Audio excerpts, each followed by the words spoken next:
Hello and welcome to the unit tutorial for History Year 1, Unit 2, Transport and Travel. This is video part 1.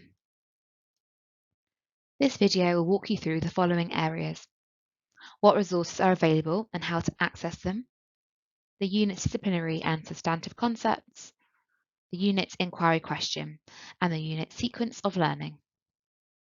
The resources available on Oxford OWL are the History Progression Document, the Teacher Subject Knowledge Guide, the Unit Planning Guidance, PowerPoint slides for each lesson, the Pupil Workbook and eBook Workbook, additional resources to go alongside lessons, Pupil Knowledge Guide, Knowledge Quiz Booklet, posters and Discovery Box cards. To access the resources, you'll need to log in to Oxford OWL.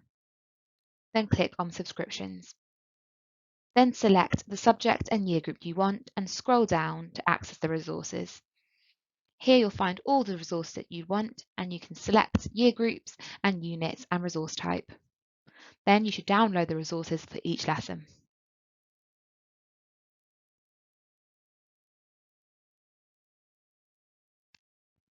Here's an overview of the disciplinary and substantive concepts for the entire unit. You can find these concepts in the progression document and the unit planning guidance. Although all units will support pupils with historical understanding, the main units we've highlighted as supporting this one is Reception, Understanding the World, Year 1, Unit 1, Toys Over Time, Year 3, Unit 1, Stone, Bronze and Iron Ages, and Year 4, Unit 2, Roman Britain. For more detail on the links between the units and the progression of this knowledge, please refer to the Unit Planning Guide and the History Progression document.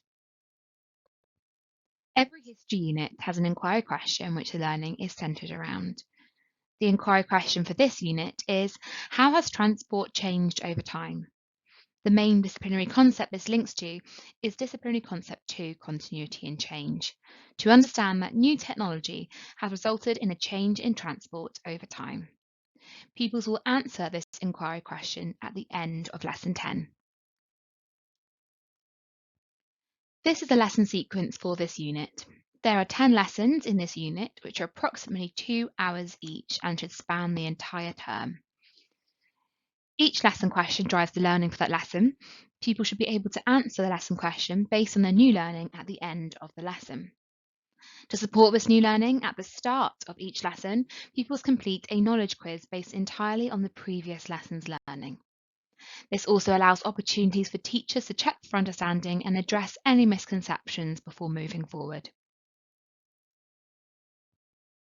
To prepare to teach a unit, we recommend you read through the Teacher Subject Knowledge Guide, read through the unit planning guidance to be aware of any upcoming trip suggestions or activities that need resources, and use a copy of the Pupil Workbook to complete the activities yourself.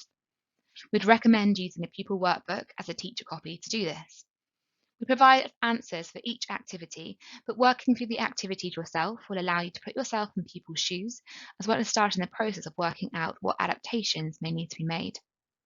Before you start video part 2, take some time to complete your exemplars for each of the lesson activities, and we'll see you back for part 2, where we'll look at adaptations and key moments within the unit to prepare for.